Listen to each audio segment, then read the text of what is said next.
I mean, we're not neglecting others, but the other countries. But look at our poor communities. You get a lot of very very poor communities in Chicago, New York, L.A. that are getting completely neglected. Yeah.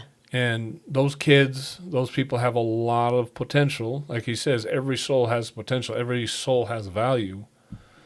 But if we can't even take care of ourselves, if we can't bring our own citizens up, how are we going to bring anybody else up?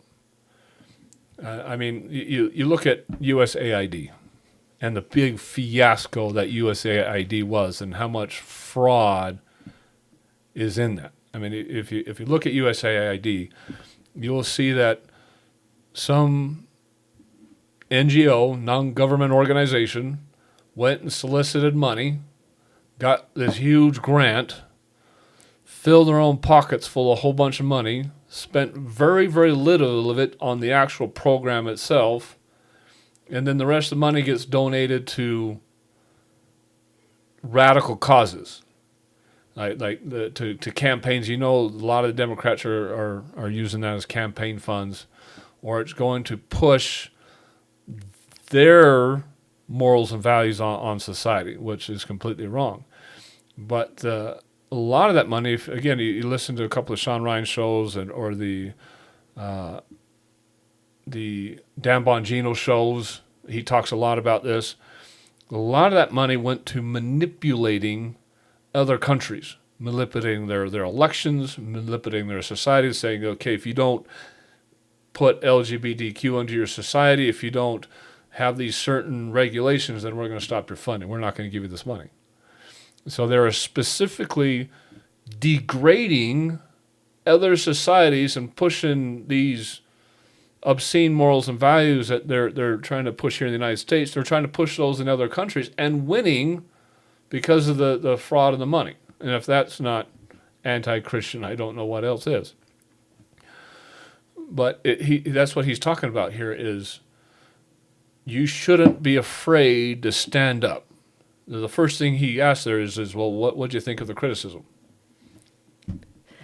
I don't really care. I want to be more like him. I need to do more of what he says and care more about what God thinks. And we say that, but really live it. Care more about what God thinks about what I'm doing than those who are going to criticize me. Love that. Exactly.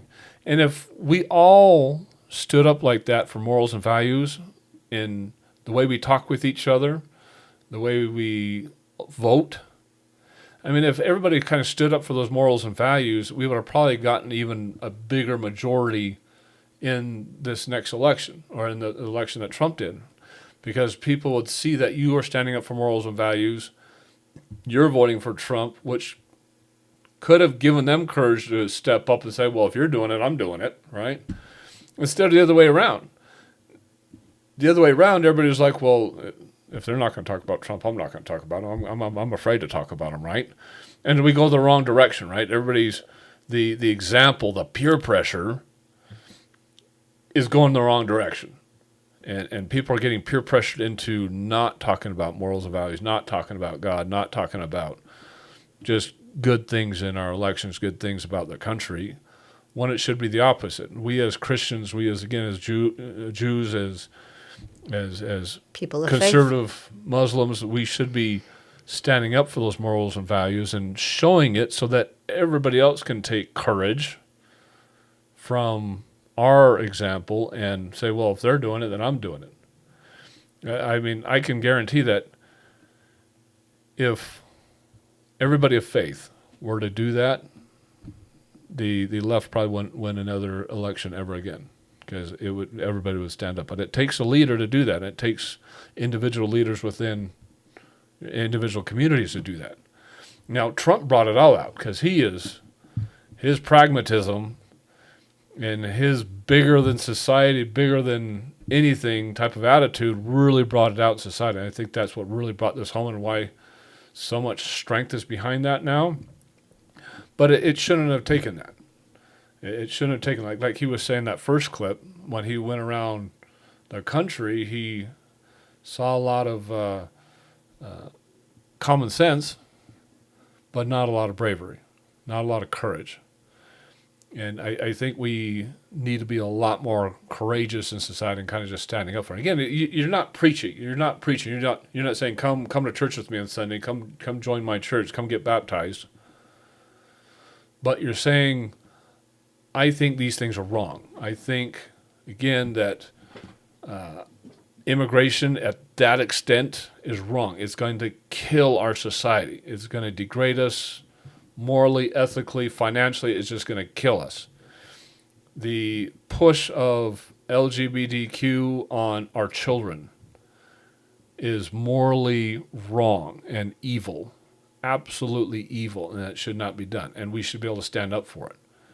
Abortion is morally wrong and evil, and you're not being tolerant if it's your body, your choice, right? Yeah.